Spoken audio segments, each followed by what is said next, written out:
नमः शिवाय। हर हर महादेव शंभो।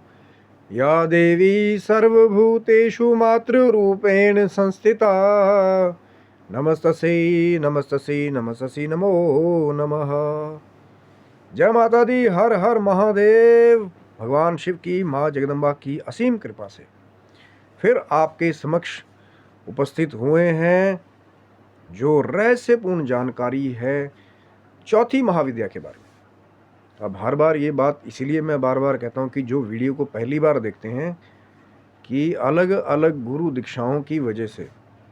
जो महाविद्याओं का क्रम है वो आगे पीछे हो सकता है, लेकिन जो प्रचलित जो क्रम है, जो संतों ने बताया है, जो बहुत सारे भक्तों ने बताया है, उसी हिसाब से जो चौथी महाविद्या है माँ भुवनेश्वरी महाविद्या, भुवन की ईश्वरी, यानी कि सभी भुवनों पर, जैसा कि बहुत पुराने ग्रंथों में मिलता है कि 14 भुवन या अलग अलग लोक, तो सभी भुवनों पर जिनका आधिपत्य है माँ भुवनेश्वरी। और माँ की ये जो रूप की साधना है, ये चमत्कारिक रूप से जो प्रजनन का फल है, अगर कोई संतानहीन है, संतान की प्राप्ति नहीं हो रही है, तो संतति प्राप्ति के लिए भी बहुत सारे दंपति जो हैं वो माँ भुवनेश्वरी की आराधना करते हैं। और अगर भाव से आराधना करते हैं तो संतान का ही फल नहीं प्राप्त करते, कई बार बहुत ही उच्च गुणों वाली संतान भी जो माँ की कृपा से प्राप्त करते हैं, जो अपने देश के लिए, अपने समाज के लिए और आध्यात्मिक जगत के लिए नई नई कीर्तिमान भी कई बार स्थापित करते हैं। तो यदि कोई समस्या से जूझ रहा हो, संतति नहीं हो रही हो, संतान प्राप्ति नहीं हो रही, वंश वृद्धि नहीं हो रही, तो माँ भुवनेश्वरी की कृपा जो है वो, अब वो माँ की कृपा है कि आपको लक्ष्मी स्वरूपा कन्या प्राप्त हो जाए या आपको पुत्र रत्न प्राप्त हो जाए, जो भी माँ की कृपा आपको मिले, क्योंकि उनके बारे में भी सोचिए जो बिल्कुल संतानहीन है। तो माँ भुवनेश्वरी की आराधना संतति को भी देने वाली है। और माँ की आराधना जो साधक निरंतर करते हैं, अब फिर वही प्रश्न आ जाता है कि 9 दिनों में साधनाएं करनी है, ज़्यादा साधनाएं करेंगी माँ की कृपाएं होनी शुरू हो जाएंगी। लेकिन जो निरंतर साधना करने वाले हैं, क्योंकि एक जगह सिर्फ 9 दिन का योग है और कई जगह 9 साल का योग भी हो सकता है, तो उस तेज में जो है अलग अलग फर्क होगा। जो जितना ज़्यादा उस पर मेहनत करेगा, जो जितना ज़्यादा समय समर्पित करेगा माँ की कृपा से, क्योंकि जब तक माँ की कृपा नहीं होगी तब तक माँ की साधना नहीं कर पाएंगे। और माँ भुवनेश्वरी की साधना सूर्य सा तेज भी जो है वो देने का काम करता है। और माँ के साधक जो किसी अगर बड़ी पदवी पे पाए जाएं, क्योंकि जिसका सूर्य जैसा तेज हो जाए, तो अगर बड़ा पद मिल जाए, कोई बड़े मिनिस्टर बन जाए, कोई मंत्री बन जाए, तो इसमें कोई अचंभे की बात नहीं है। ये माँ भुवनेश्वरी की आराधना के फल है कि आप निकले थे कुछ नॉर्मल जैसा पाने के लिए, या शायद आपकी इच्छा ना हो, लेकिन माँ की आराधना करते रहे, वो तेज ही सूर्य जैसा ऐसा हो गया माँ की आराधना की कृपा से कि अब लोग आपको जो है वो एडमायर करने लगे कि आप आइए, आप ये पदवी संभालिए, या लोगों को लगे कि आपके अंदर वो शक्ति है, आपके अंदर वो ऊर्जा है नेतृत्व करने की, क्योंकि तेज से तो लगेगा ना भैया। अब सूर्य महाराज जब निकलते हैं तो सूर्य देव को नहीं कहना पड़ता सबको कि आओ मुझे प्रणाम करो, मैं सूर्य हूँ। जो चमक है वही सूर्य की प्रतिभा का प्रमाण है। और जो कृपा पात्र है माँ भुवनेश्वरी की आराधना के, जो भक्त माँ की आराधना बड़े दिल से भाव से करते हैं, और ख़ास करके जो सात्विक रूप से करते हैं कि माँ के साथ निरंतर जुड़े हुए हैं। अब एक जगह तो वो है कि पॉडकास्ट में देख लिया कि 9 दिन के लिए जी बस इतना ऐसा करना है, यहाँ पे ये वाला भोग देना है, और एक जगह माँ से जो निरंतर जुड़े हुए हैं। क्योंकि सिर्फ 10 महाविद्याओं की ये जो साधना है, जो ये चौथी महाविद्या है माँ भुवनेश्वरी का जो रूप है, माँ को भी रक्त वर्ण के जो वस्त्र हैं उनसे सुसज्जित जो है वो बताया जाता है। और माँ की ये जो आराधना, ये सिर्फ गुप्त नवरात्रि तक ही सीमित नहीं है कि सिर्फ गुप्त नवरात्रियों में विशेषकर 10 महाविद्याओं की आराधना की जाती है। लेकिन जो अलग अलग महाविद्याओं का स्वरूप है, तो इनके निरंतर भक्त भी ऐसे बहुत बड़े बड़े भक्त हुए, साधक हुए, जिन्होंने माँ की कृपा प्राप्त करके बहुत चमत्कारिक जो घटनाक्रम भी जो है वो लोगों को करके दिखा दिए, तो लोगों को विश्वास ही नहीं हुआ कि ये तो हो ही नहीं सकता। चाहे वो फिर अलग अलग साधक हैं महाविद्याओं के, कहीं रामकृष्ण परमहंस जी हैं, कहीं बामा खेपा जी हैं, जिनका महाविद्याओं के साथ कनेक्शन का जो एक इतिहास मिलता है वो आज भी स्वर्ण में है, कि आज भी लोग जो है उनके बारे में बात करते हैं। वो सब इन 10 महाविद्याओं की कृपा ही है। तो जो कोई एक महाविद्या से भी निरंतर अगर जुड़ गया तो भी चमत्कार है। जैसे ये माँ भुवनेश्वरी का रूप है, जो संतति को भी देने वाला है, सूर्य सा तेज देने वाला है, किसी बड़े पद पे आपको आसीन जो है वो कर सकता है। और ये माँ का वो स्वरूप है जो प्रकृति का जो प्राकट्य है, जो प्रजनन की जो पूरी क्रिया है, माँ का आधिपत्य जो है वो सब पे कहा जाता है कि संसार में किसी भी भुवन में, लोक में क्या क्रियाएं होंगी, तो माँ की सत्ता के बगैर वो जो हमारे तांत्रिक शास्त्र हैं या जो हमारे सात्विक शास्त्र हैं, हमारे वैदिक शास्त्र हैं, वो भी ये कहते हैं कि माँ की सत्ता के बगैर कुछ भी जो है मुमकिन नहीं है, क्योंकि भुवनेश्वरी सभी भुवनों की अधिष्ठात्री और ईश्वरी है। लेकिन फिर हर बार वही बात कहता हूँ कि सिर्फ जानकारी के लिए भगवान शिव का ऑर्डर हुआ, माँ जगदम्बा का ऑर्डर हुआ, आपके साथ ये जो माँ के सुंदर स्वरूप हैं, माँ के 10 विद्याओं के, महाविद्याओं के अलग अलग स्वरूप हैं, माँ भुवनेश्वरी का ये जो सुंदर स्वरूप है, एकदम सौम्य, एकदम कृपा करने वाला, दया से भरा हुआ, कि जो भक्त माँ को भाव से पूजते हैं, माँ की आराधना करते हैं, तो माँ भी वैसी कृपा, वैसी दया, वैसी क्षमा करती हैं। लेकिन अगर विश्वास दृढ़ हो, अब यहाँ कोई ऐसा दंपति हो कि 10 साल से संतति नहीं हो रही, संतान नहीं है, और 4-5 जो दूसरी सोच के लोग हैं, जो आजकल मॉडर्नाइजेशन है कि अब तो कुछ नहीं हो सकता, जब तब नहीं हुआ तो अब क्या संतान होगी। लेकिन कई बार वहीं ऐसे चमत्कार होते हैं कि चौथेपन में भी जो है संतान की प्राप्ति जो है वो हो जाती है। जैसे दशरथ जी को चौथेपन में जा करके, यानी जब जिंदगी का जो एक अंतिम जिसको कहते हैं कि पहले बचपन आया, फिर युवा हुए, फिर थोड़े और मैच्योर जो हो गए, नर की संज्ञा मिल गई, फिर जब बुढ़ापे की तरफ जाते हैं तो चौथा पना। तो दशरथ जी को भी चौथे पने में जा करके श्री रामचंद्र जी सरीखे पुत्र जो है वो प्राप्त हुए थे। वो माँ भगवती की कृपा है, वो उन महर्षि की जो साधना है, पुत्रेष्टि यज्ञ के कर्म की, जहाँ पे शक्ति देने वाली माँ भगवती है। यदि आपके अंदर वो माँ भगवती मेधा शक्ति ना दे तो मंत्रों को कोई याद नहीं कर सकता, और पढ़ करके जितना भी आप उसको बोल लीजिए, उनका प्रभाव जब तक आप उनको अपने अंदर समाहित नहीं करेंगे। पहले के ऋषि मुनि यही करते थे, माँ भगवती की आराधनाएं, भगवान शिव की आराधनाएं सम्मिलित रूप से। और शिव और शक्ति का ऐसा चमत्कार होता था कि जिसको जो कह दिया कि माँ की कृपा से वाक सिद्ध भी हो गए कि ये उपाय कीजिए आपको ये प्राप्त होगा, ये उपाय कीजिए आपको संतान की प्राप्ति होगी, ये उपाय कीजिए आपकी प्रजा के शासन काल में वृद्धि होगी, आपको ये राजपाट प्राप्त हो जाएगा। तो पहले जो राजा भी थे वो माँ भगवती की आराधना अलग अलग रूप से करते आए हैं, चाहे राजा विक्रमादित्य का नाम मिले। ये 10 महाविद्याओं का स्वरूप भी अब थोड़ा ज़्यादा प्राकट्य में आया है, नहीं तो महाराज वशिष्ठ जी जो श्री रामचंद्र जी के जो गुरु भी माने गए, कुल गुरु माने गए, तो वहाँ पे भी 10 महाविद्याओं में से माँ भगवती की आराधना का उनका भी जो एक इतिहास है वो भी मिलता है। वो उन्होंने सात्विक किया कि उन्होंने वामचारी टेक्निक से किया, ये आज भी एक अलग अलग प्रश्न चिन्ह जो है,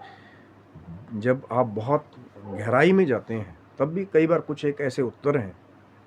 जो वहाँ पे आपको आज भी प्रश्न चिन्ह ही मिलेगा कि शायद या हुआ होगा या हुआ था। लेकिन वहाँ पे कुछ ये माँ भगवती का जो रहस्य है, चाहे अलग अलग बीजों का रहस्य है, और माँ का जो मंत्र है, ध्यान मंत्र सिर्फ, फिर मैं कह रहा हूँ कि वीडियो के अंत में मैं आपको ज़रूर दे करके जाऊँगा, जिसके द्वारा आप माँ भुवनेश्वरी का ध्यान करके, माँ की स्तुति करके जो है आप अपना लाभ कर सकते हैं। और माया बीज, ह्रीं जो बीज है, उसके साथ भी माँ का जो अस्तित्व है वो जुड़ा हुआ है। और माँ के इसी बीज से जुड़े हुए अलग अलग फिर अक्षरों के हिसाब से मंत्रावली है, स्तुतियाँ हैं। लेकिन मैं हमेशा बात करता हूँ कि सिर्फ किसी पॉडकास्ट पे देखने की वजह से, या जैसे हम लोग वीडियो में चर्चा कर रहे हैं, कुछ ऐसा है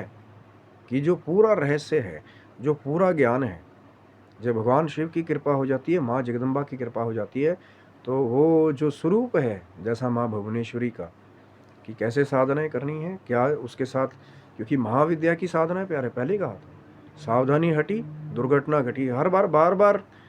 जो है अच्छी चीज़ के साथ शुरू करता हूँ कि क्या क्या फल है जो माँ भुवनेश्वरी की साधना से प्राप्त होगा। कि सूर्य सा तेज है, संतति है,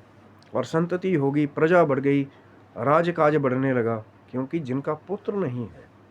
या जिनके पास संतान नहीं है, तो उनका जीवन सब कुछ होते भी वीरान जैसा ही है।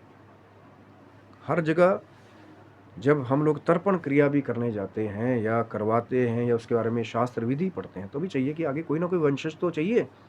जो तर्पण क्रिया करे बाद में, जो चले गए हैं, या तिलांजलि दे बाद में, कुछ जो बाद की क्रियाएं हैं। जन्म से जुड़े हुए संस्कार तो है ही हैं, लेकिन मरण से जुड़े हुए संस्कार भी है, जहाँ संतान की उत्पत्ति के बारे में हर एक प्राणी जो है वो जीवन के चौथे पन्ने में एक खास विचार करता है कि मुझे अग्नि देने वाला कौन होगा बाद में, अगर किसी की संतान ही ना हो। तो ये सब कुछ कृपाएं देने वाली माँ भुवनेश्वरी। लेकिन सावधानियाँ बहुत ज़रूरी हैं, क्या खाना है, नहीं खाना है, कैसा एकांत और वैराग्य का प्रारूप रखना है। क्योंकि हर एक अनुष्ठान की, या जब भी खास आप किसी साधना काल में हैं, सबसे ज़्यादा ज़रूरी है एकाग्रता, वैराग्य और ब्रह्मचर्य। जब तक आप वो खास अनुष्ठान कर रहे हैं, जैसे मान लीजिए चाहे प्रकट नवरात्रि है, गुप्त नवरात्रि है, आपने देवताओं का आवाहन किया, आपने माता रानी का आवाहन किया, माँ का पूजन किया, माँ का साधना की, माँ के मंत्र जाप किए, माँ के नाम के ऊपर ध्यान लगाया, फिर चाहे आपकी व्यवस्था रही, आपने कन्या पूजन किया, आपने हवन किया माँ के मंत्र के द्वारा। लेकिन ये सब कुछ पूर्ण तभी माना जाएगा जब आपका भाव समर्पण का होगा। अगर आपका भाव है कि हाँ, बच्चा बन करके हम लोग जा रहे हैं, माँ के साथ हमें जुड़े रहना, माँ की कृपा बनी रहे, निस्वार्थ भाव से, तो जो माँ की आराधना करते हैं, माँ के अनुष्ठान करते हैं, जब भाव के साथ ये चीज़ें शुरू हो गई, तो वहाँ उसको पूरा शक्ति का जो आशीर्वाद है वो देता है वैराग्य और ब्रह्मचर्य। कि अब नियम बांध लिया कि गलत नहीं देखना है, गलत चीज़ें बाहर जा कर के नहीं खानी है, अपने मन को भटकने नहीं देना, उसको बांध करके रखना है। क्योंकि जो जितेंद्रिय की संज्ञा है, बड़े बड़े राजाओं के पास ये संज्ञा कई लोगों को देते थे ना, कहानियां पढ़ते हैं कि वो राजा बड़ा जितेंद्रिय था। जितेंद्रिय मतलब है कि अपनी इंद्रियों को जीत लेना, उन पे संयम रखना। मैं नहीं कह रहा हूँ कि पूरे जीवन के लिए, जो कर पाए उन साधुओं को, उन संतों को जो पूर्ण बैराग लेकर के आज भी हिमालय की कंदरों में बैठे हैं, शायद माँ की आराधना वहाँ से भी करते हैं, माँ और माँ भगवती ही उनको वो शक्ति देती है कि आज वो चाहे उस बर्फ़ के तूफान में, बड़े बड़े ग्लेशियरों में, गुफाओं में बैठ करके, कंदराओं में बैठ करके यदि तपस्या कर पाते हैं, वो माँ भगवती की शक्ति है। जो तप माँ भगवती ने भगवान शंकर को पति रूप में पाने के लिए किया था, ऐसा तप आज तक ना किसी ऋषि मुनि ने किया, ना कोई कर पाया, क्योंकि वो शक्ति वो माँ के स्वरूप में ही थी। तो वो शक्ति अलग अलग संतों को, चाहे वो अघोर पंथ से जुड़े हों, चाहे नाथ पंथ से जुड़े हों, चाहे वो नॉर्मल साधक हों, चाहे वो कुछ भी ना जानते हो, कि भाव है मन में कि माँ की आराधना करनी है, तो सब शक्ति, सब ज्ञान माँ आपको प्रदान करती है। आप सिर्फ माँ को पैर पैर पे याद करिए। हर बार यही बात कहता हूँ। कई बार लोग घबरा जाते हैं, हमारे पास ये सामग्री नहीं है, वो वाले गुरुजी तो पॉडकास्ट पे आते, यार तो बड़ी खतरनाक साधन है, ऐसा हो जाएगा तुम्हारा उल्टा हो जाएगा। क्योंकि मेरा उद्देश्य वो नहीं है। मेरा उद्देश्य है कि मैं आपको सचेत भी करूं, लेकिन वो जो एक अनयूजुअल डर है, कि बिना मतलब का जो डर है, जो माँ की साधनाओं से कई बार बहुत सारे भक्तों को दूर रखता है, कि बस डर का इतनी बड़ी इमारत खड़ी कर दी कि 10 महाविद्याओं की साधना बड़ी खतरनाक है यार, ये तो जरा सा चूक हुई तो ये हो गया, वो हो गया, माँ ये कर देंगी, वो कर देंगी। क्योंकि जो गलत भाव लेकर के आप जाओगे ना साधना करने कि मैं बहुत बड़ा साधक बन जाऊँ, मैं वशीकरण जो है चोटी का सीख लूँ, फिर किसी को भी कर दिया करूँगा। अब माँ को सब भाव पता है, कौन क्या साधना किस भाव से कर रहा है, सब पता होता है। आप लोग भोजन भी ग्रहण करते हैं ना किसी के हाथ का, तो कई बार ऐसा होता है कि उसी भोजन में आपको एक अलग सा, जैसे भोजन किया तो लगता है कि यार सब कुछ अंदर गड़बड़ा गया, कि शायद वो भाव सही नहीं था। किसी ने खिला तो दिया, लेकिन हो सकता है कि मन को चोट करके आपको खिलाया हो। और कई बार कोई भोजन चाहे थोड़ा सा मिले प्रसाद रूप में, तो मन इतना शांत और निर्मल हो जाता है कि आनंदित हो जाता है कि यार क्या खाया, ये क्या बनाया, कैसे बनाया, चाहे वो चीज़ें सब वही हों और चाहे थोड़ा ही मिले, पर लेकिन वो भाव था कि कोई संत है, कोई ब्राह्मण है, हमने सेवा करनी है, हमने खिलाना है, हमने इनकी जो कृपा है वो प्राप्त करनी है। माँ का स्वरूप समझ करके भगवती के साधकों का लोग कई बार जो है सेवा करके वो आशीर्वाद पा लेते हैं कई बार, कि उनको गृहस्थ में बैठे ही कई बार साधनाओं के बहुत बड़े बड़े फल आशीर्वाद के रूप में मिल जाते हैं। कि जो संत कंदराओं में बैठे हैं, और मैं ये भी कह सकता हूँ कि माँ की कृपा होगी, माँ भुवनेश्वरी की कृपा होगी, आप आराधना करेंगे, साधना करेंगे, कोई ना कोई संत जो है आपको, अगर आप परेशानी से गुजर रहे हो कि तेजहीन है, चाहे सूर्य सा तेज चाहिए, चाहे संतति चाहिए, आप आराधना करेंगी माँ की, तो कोई ना कोई माँ ऐसा मार्ग ज़रूर दिखाएंगी जहाँ माँ कहेगी कि हाँ, आपका विश्वास है तो संभव है। चमत्कार भी होते हैं, संभव है। लेकिन अगर भाव ही ना हो कि जो पड़ोसी हैं, जो गलत विचारधारा के लोग हैं, हर जगह गलत लोग नहीं होते, मैं उन लोगों की बात कर रहा हूँ जो गलत ही बात करते हैं कि नहीं हो सकता, ये तो होगा ही नहीं, जो डीमोटिवेट करने वाली बात करते हैं, आपका मन तोड़ने वाली बात करते हैं। जब हम उनकी बातों पे ज़्यादा विश्वास करते हैं ना, तो जो चमत्कार होने भी होते हैं कई बार कि यार होगा ही नहीं ये, क्योंकि जब मंत्र में विश्वास नहीं होगा, भगवान शिव की कृपा से, माँ जगदम्बा की कृपा से आपको नियम भी पता लग गया, ज्ञान मिल गया कि क्या करना है, नहीं करना है, 10 महाविद्याओं की आराधना का क्या स्वरूप है। अगर मंत्र में विश्वास नहीं होगा तो फिर चमत्कार भी जो है वो होने के चांस बहुत कम हो जाते हैं। फिर लोग कहते हैं कि कुछ नहीं होता, हमने ये भी करके देख लिया, वो भी करके देख लिया, क्योंकि जब मन पूरा विश्वास नहीं होगा मंत्र पे, क्रिया पे, यंत्र मंत्र और तंत्र ये एक कॉम्बिनेशन है, और जब तीनों पे ही पूरा विश्वास होगा कि जिस यंत्र को हमने स्थापित किया है वो भी शक्ति से भरपूर है, और जिस मंत्र को हमें मिला है वो भी शक्ति से भरपूर है, और तंत्र करने की टेक्निक, अब वो फिर वही बात है भाई, तंत्र सुन लिया तो कान खड़े हो गए कि हर एक जगह दूसरी वाली ही क्रियाएं होती होंगी। सही गलत वाली मैं फिर बात नहीं कर रहा, पर अलग अलग पद्धति है, बार बार इसको समझिए।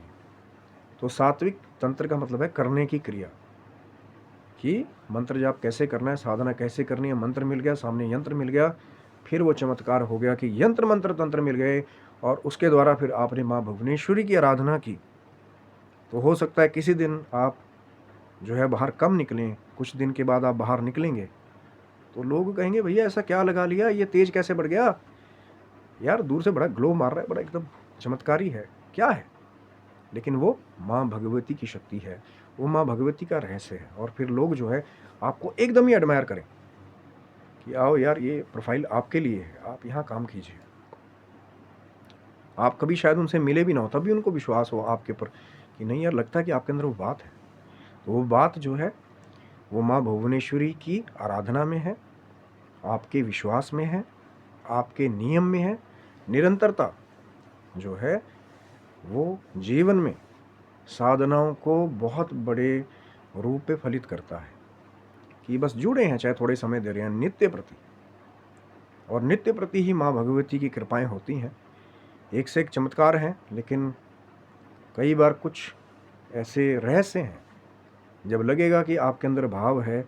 जब लगेगा कि आपके ऊपर भगवान शिव की, माँ जगदम्बा की कृपा है, मानवता का कल्याण करने का भाव आपके अंदर है, बड़ों की रिस्पेक्ट आपके अंदर है, तब फिर कई बार कुछ रहस्य जो है, जैसे ही